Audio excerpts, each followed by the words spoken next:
Alright, so today we're going to talk about the Barbarian, the Whirlwind Barbarian to be specific. And this is one of those builds I do not have a ton of knowledge on. And so basically, if you got an idea or you know something that I'm not highlighting, or if I'm doing something wrong, please do put it in the comments beneath. I do need some help with this in terms of understanding everything and how all the different mechanics works and how you gear him the best way, but I've geared him the way I think is the best. So we do have a beast in here which I used for a little bit, but I got really annoyed with having to repair it. The constant going back to town and repairing kind of got the best of me, so that's why I stopped using it. I do have a grief in the Circular Axe with 13 ED or something like that. A nun ladder that he'll be getting. I'm planning on making a last wish as well, just to put in here in case I ever want to try it out and see how it works. We have an eth Andes. This is the first Andes that I found that was eth in D2R so far. So I was really happy with this one, and it's just sitting in here because it's gonna go to my pit circle once he goes non-ladder. And the rolls are pretty close to perfect, so I'm really happy with this one. Got an unlaws for leveling. I found a wolf howl that is close enough to perfect to where I wanted to keep it, and it was ethereal, so I thought it was kind of cool and I didn't want to throw it. We got a Lancerator for the amp damage in case I want to be using a Beast and Lancerator on my swap instead of the Hodos. We have a pair of tracks that I was trying out for a second, but I really did not like too much. We have a 5-bow helmet. And we have a Warcry skiller for now, but I have a full inventory of these, so they will go to him as well once he goes non-ladder. That I was using for a little bit, but then I kind of tried a bunch of different stuff. I had gores, I had tracks, I had what's that called? Alduus. I had the Marrow Walks, but I think I like the Water Walks for the most part. I don't feel like we need a, like a bunch more Crushing Blow, Deadly Strike, Open Wounds, all those things we have from other sources. So I much rather want the life and the dex, and the maximum fire res is nice as well. I actually have been thinking a lot lately about maybe changing them to either war travelers for the magic find and a little bit extra damage, or changing them to what are they called? The Shadow Dancers for some more decks. But as of right now, I think I like the Waterworks most. But at some point in the future, I might swap for something else. I'll have to see once it goes non-ladder where I have a lot more parts that I can change, because I might be getting to a point where I say, okay, I'm gonna change these boots for this, and then put some crafted gloves on, for instance, or something like that. I definitely at some point want to put crafted gloves on him instead of these laying of hands. But for now, I think it's working fairly well the way I'm rocking it. I do have an ethereal armor here, which is going to be used for his mercenary at some point in the future. Because I kind of, at the moment, I'm sharing my mercenary armor between all my builds. So I only have one Merc armor and one Enigma, instead of having to buy like a bunch. or find like a shit ton of runes to give every character an enigma. It's easier when you already have like bunch of burrs and jars on non-ladder to just make the one enigma on ladder, and then I stuff it in the chest every time. It just goes here, and the merc armor goes here, and then everything else is not shared. Like that's the only two parts that I share between builds on ladder, and the reason for that is I have the bases and I have the runes to make them all enigmas on non-ladder, so I felt like it's pointless to start making enigmas on ladder when you have to find the runes or buy the runes first. So that's my thinking process when it comes to ladder characters, is I only always make one enigma on ladders, and for that one reason. But yeah, so we're using Laying of Hands. We got the dual Hodos, and the dual Hodos is out for the teleporting port. And the real beauty in this is you have basically like running around with 3-2 Warcry spears, so you could bow yourself and get a higher life. These provide you 3 to all skills, so it's basically like one of those spears, but they come with 40 faster cast rate and all res, so you're basically more safe, and you're closing in on the 105 faster cast breakpoint. 2 of those is 80. Arachnid's Mess makes it 100. Let's see if I can get on it here. Yeah. Arachnid's Mess plus 20 plus 40 plus 40 is 100. So now we only need 5 more faster cast, and we are getting that from one of our rings. And the other ring is this one, which is a strength, life, res, and lifestyle ring. Pretty decent one, if I had to say. It could have rolled a bit higher. I wish it would have rolled higher on the life and the mana, but still it's a nice ring. And then we have our faster cast ring, also with life, stole, strength and life, and lightning res.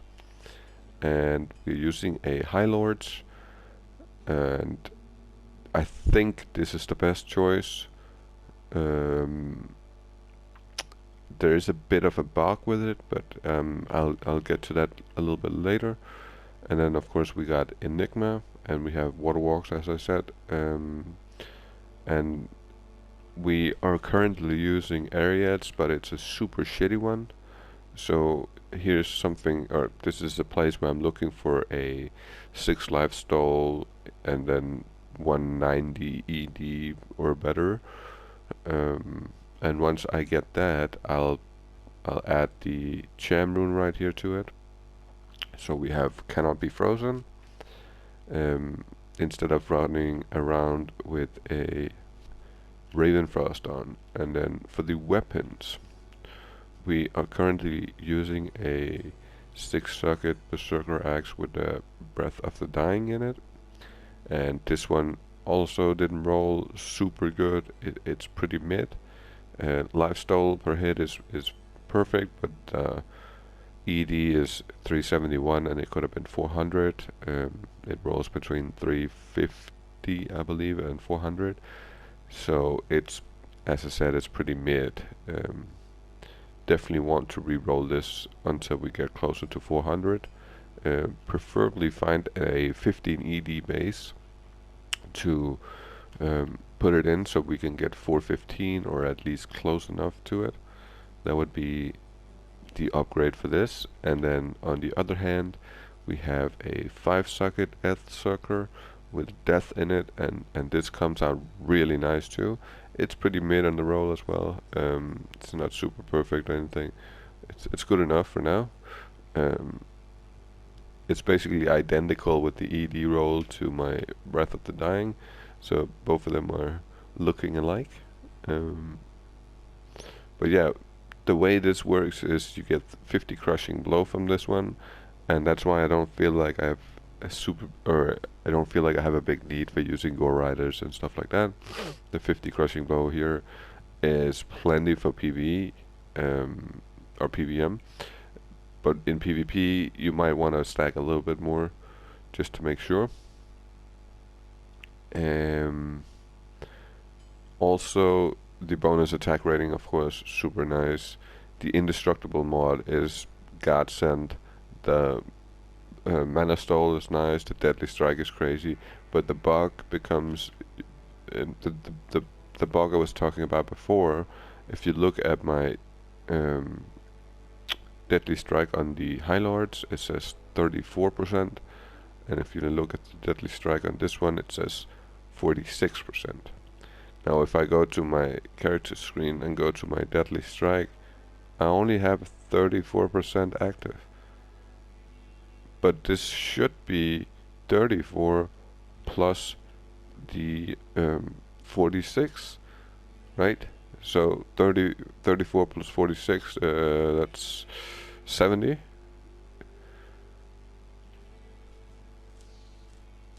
80, sorry, that's 80.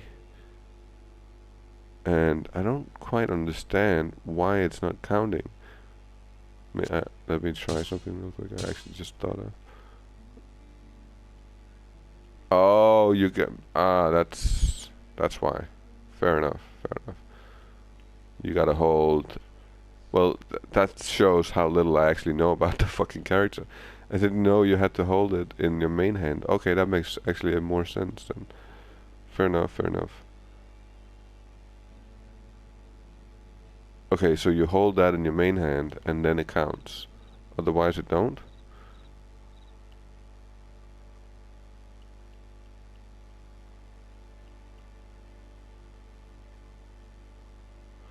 Okay, so now it's not counting the increased attack speed because it's on my offhand. Fair enough. See, Barbarians is not my strong suit, so I'm still learning. I'm still figuring stuff out. Okay, fair enough. I didn't think about that before right this instant. Okay, and on the mercenary, we are currently rocking a inside merc with a shitty ass inside on. Doesn't really matter too much because it's only for teleporting. And whenever I get him leveled enough to where I don't want to level him anymore, I'm probably changing this to either an Act 5 mercenary, or I'll put on Reaper's Tool on him, or I'll put Pride on him, or something like that. I'm not entirely sure what I'm doing here yet. This is definitely an area, if you have expertise and you know a lot of barbarians, I could use some help here. So if you could put in the comments below suggestions or explanations to what I'm doing wrong, because here I need some help on this one. I have a Chain of Honor and a Cure on him.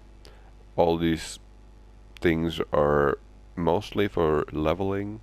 I think I would swap some of them out. I definitely wouldn't change the Cure, but I might want to change the weapon and the armor and the mercenary himself. Yeah.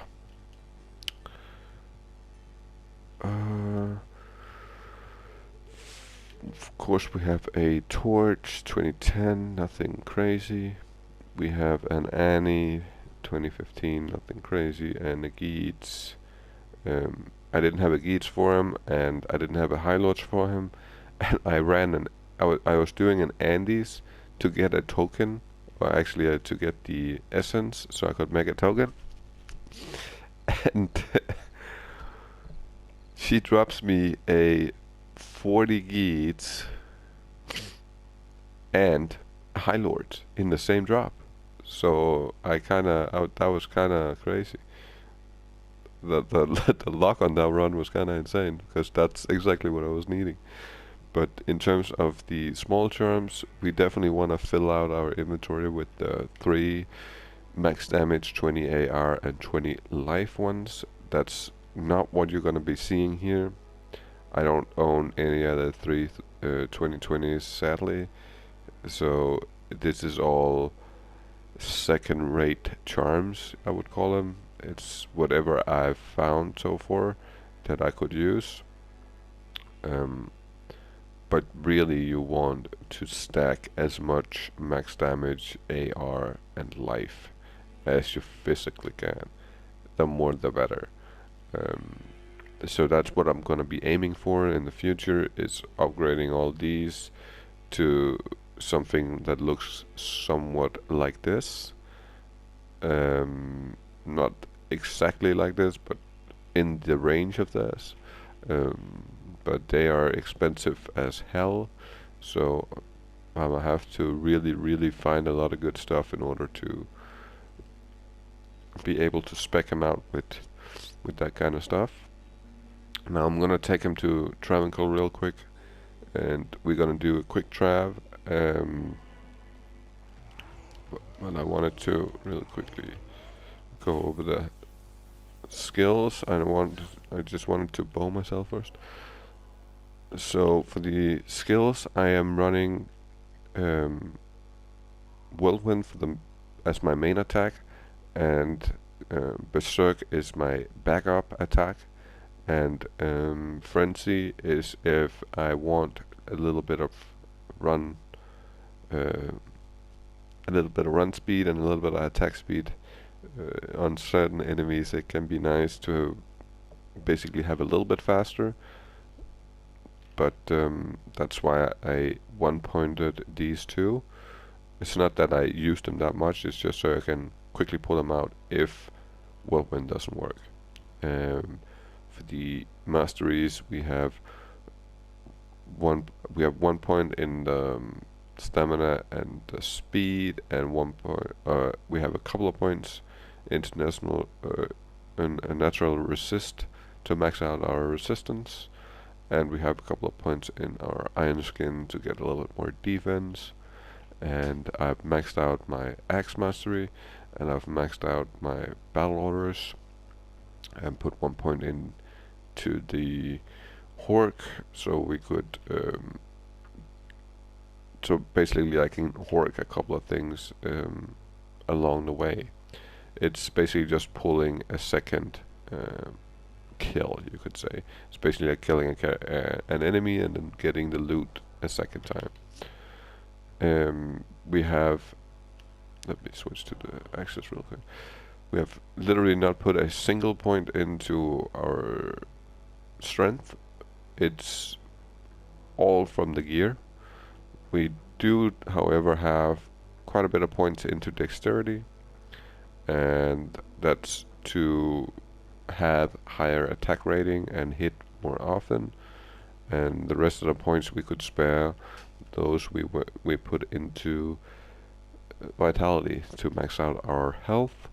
And once we are holding the axis, we are not max poisonous, sadly, but everything else is maxed out.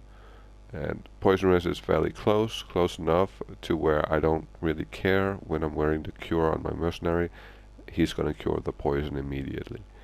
And it's 5k health with the bow, 5.1k health, and I think that is fairly good. You could definitely get a lot higher, but I don't think it's necessary. And for the stats here, we have 18 lifestyle,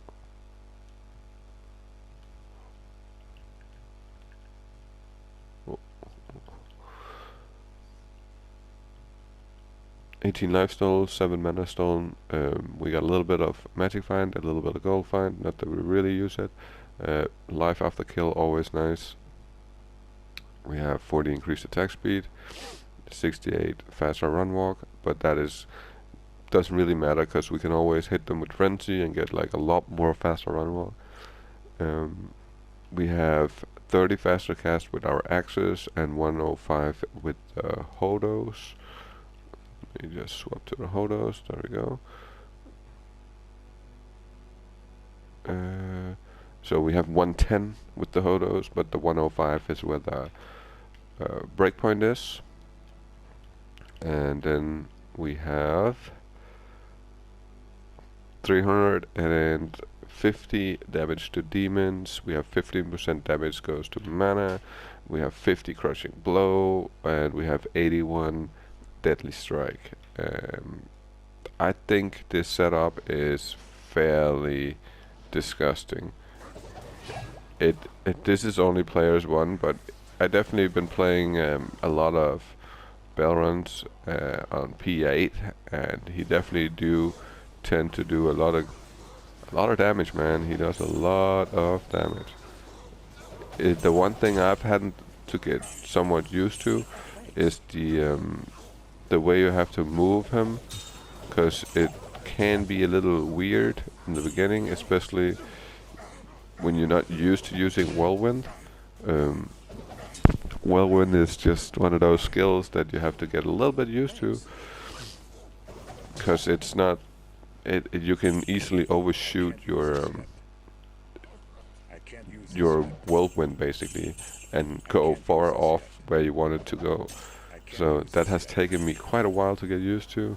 I remember back in the day when I was a kid, I used to have one with dual grandfathers and all kinds of shit. Oh, I can't use this yet. I can't use this yet. so basically I use my berserk for these type of guys. Just it's easier, and then I'll use the whirlwind on these guys right here, and then we work the bodies real quick just to make sure we get all the loot. But it is definitely a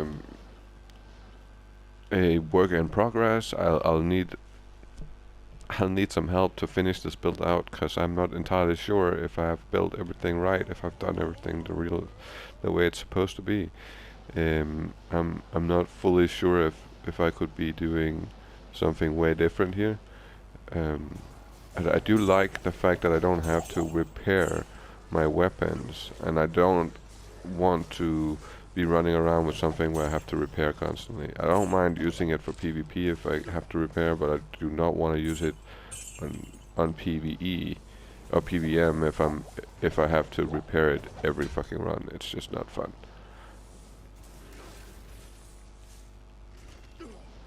But you see how well it's performing. It's really not bad. I like the way it works. It's nothing like a Mosaic Assassin or Java Zone. It's not gonna clear like that, but it's definitely clearing fast enough to where it feels good. It doesn't feel bad. And this is the Frenzy.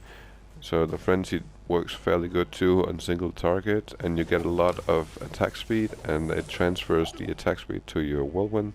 So that's why I have it. So sometimes I'll get the attack speed so I can go a little bit faster with the Whirlwind. Especially if it's some big pile. I usually do that in the beginning and will slow down towards the end here. But it works out fairly well. I can't use this yet. I can't use this yet. I can't use this yet.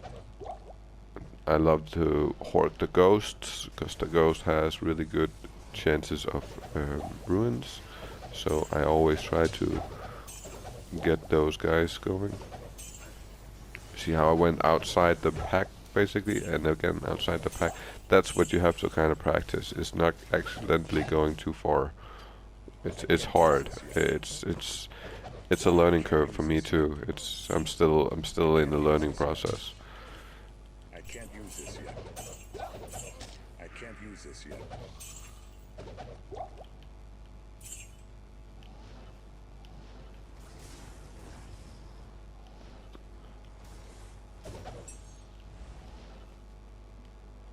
But if you can run chaos like this, I'm fairly happy with the build. That's always my favorite place to really go test anything out. It's my favorite place to be. So for that reason, I usually always go to chaos, and if they perform really, really good in chaos, I'm pretty satisfied. I think it's good. I can't use this yet. Of course, there are some builds that'll perform well in chaos, but not anywhere else. It's not like they won't perform good anywhere else, but they don't perform as well anywhere else. So it's not the best spot to test out, but I do like it because I can't use this yet. it's one of my favorite spots to go to.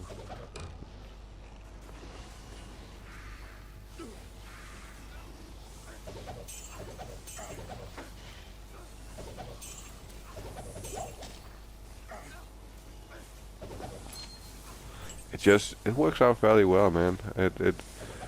It's chill.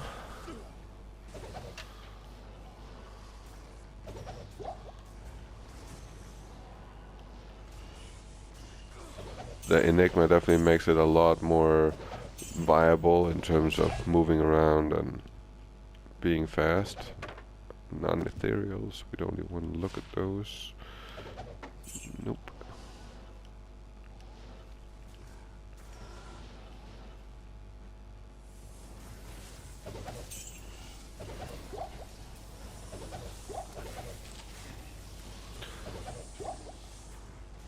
He might not be, as I said, he might not be the fastest or anything, but it feels very safe and it feels very satisfying to have as a melee character. It's not a caster, so it'll never perform as well as the casters. There's just no chance.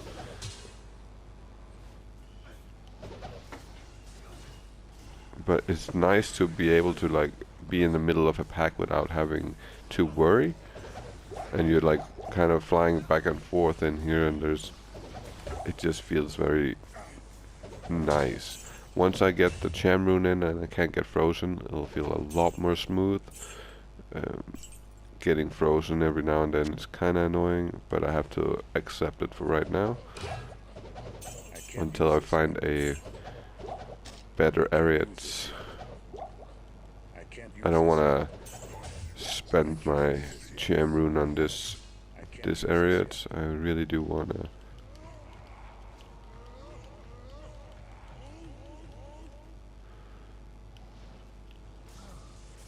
We hit him with the frenzy first, and then we go berserk, berserk, berserk, berserk. Whenever we do hit with berserk, it takes basically 1/3 of his life almost.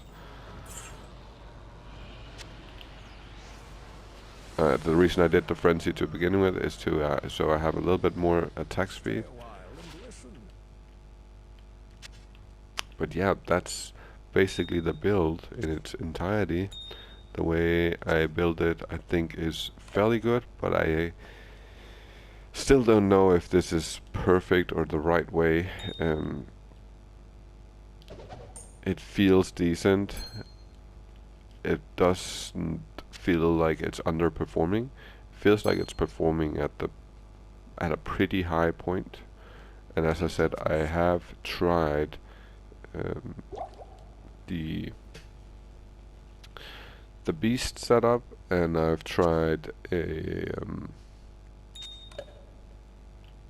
grief, and I do have, as I said, I do have a grief for him on non-ladder, and I want to make him a last wish on non-ladder as well, just basically to have them in the stats in case I need them, or in case I see a use for them, and to test out certain things. So those are coming for sure, but in terms of other stuff I could do, I would love some help with this. Some suggestions if somebody out there is really well versed in using barbarians. If I'm doing something completely horrendous and you're sitting there and screaming and ripping your hair off your head, then please put a comment below and let me know what I'm doing wrong. And yeah, if you have a really good area that you want to trade, then please let me know. Love to trade one. Gotta be 6 lifesteal, and it gotta be at least 190 on the ED.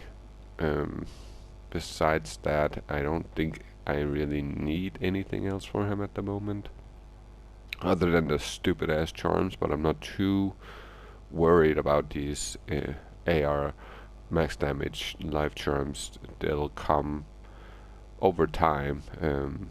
I'll have to be collecting over the next couple of ladders in order to find enough for him, but that's gonna make for a good update video when I do find all those charms and I do get all that stuff in order.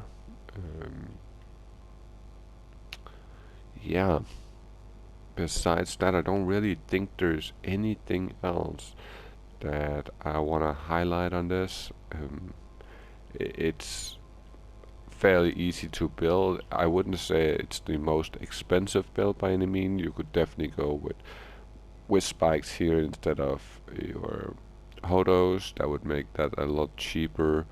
And having bought it and a death seems like a really good choice. It works out really well. And this is a Vex and a Hell, Vex and a Ghoul rune, and this one is a Sword and a Vex rune, right? So it's not the most expensive gear, but it performs fairly well in terms of how much it costs. And you could definitely don't need Enigma. It's nice, but it's not a necessity. It helps a lot, but as I said, it's not a necessity. You could definitely do without. You could have a Fortitude, or you could use a Viper Magi or Treachery, or just plenty of other armors you could be running around with. Arcane's Valor, Scholars, and what's it called? The other one I'm thinking of.